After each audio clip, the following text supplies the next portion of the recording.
물론 지금 현행법은 이 필수 품목의 종류, 공급 기준, 변동 사유 등을 반드시 가맹계약서에 기재하도록 되어 있지만 이 사건은 개정법이 적용되기 전이라 법리적으로 어떻게 해결해 가야 되나 고민을 많이 했었던 사건입니다.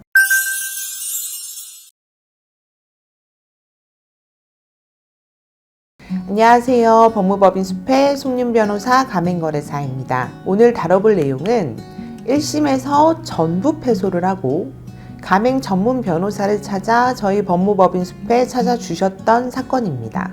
사실 1심에서 전부 패소한 사건을 새로운 증거와 증인 없이 항소심에서 뒤집는다는 것이 확률적으로 보면 높지가 않습니다. 하지만 가맹 전문 변호사가 아닌 변호사가 1심을 수행을 했고 따라서 주장했어야 할 법리가 제대로 재판부에 현출되지 못했다면 사실상 2심이 1심과 같다라고 봐도 무방합니다. 지금 소개할 사건의 의뢰인도 그러한 상황이셨습니다. 의뢰인은 계약 전 본사로부터 어떤 기망을 당하거나 운영 기간 중에 손해를 입은 사안은 아니셨습니다. 다만 본사 대표가 원래 지인이었는데 가맹점인 자신에게 납품하는 필수 품목을 임의로 지정하고 그 범위를 확대하고 공급하는 가격을 대폭 인상을 해서 수익이 나오기가 어려워지는 상황까지 가서 더 이상 함께 가다가는 안 되겠다. 그래서 항의를 하는 과정에서 양자가 이제 감정적으로 너무 대립을 했던 거죠. 그래서 더 이상 이 가맹계약을 유지하기가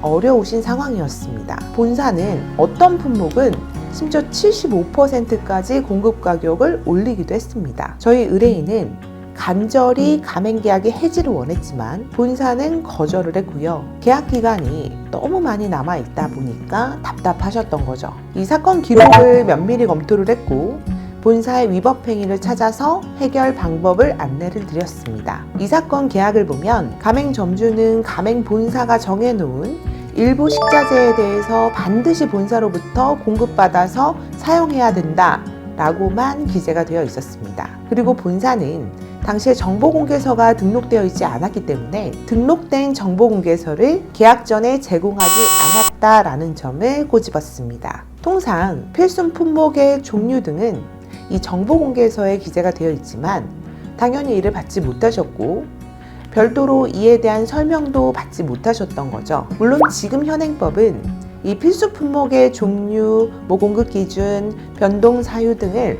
반드시 가맹계약서에 기재하도록 되어 있지만 이 사건은 개정법이 적용되기 전이라 법리적으로 어떻게 해결해 가야 되나 고민을 많이 했었던 사건입니다. 해당 내용이 계약 체결 여부에 중요한 사실이다 라는 점을 강조를 해서 기만적 정보 제공에 해당한다 라는 법리를 구성해 주장을 했습니다.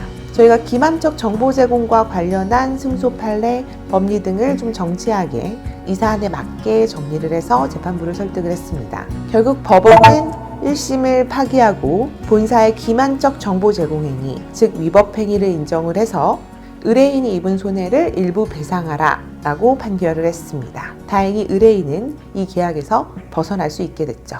들어주셔서 감사합니다.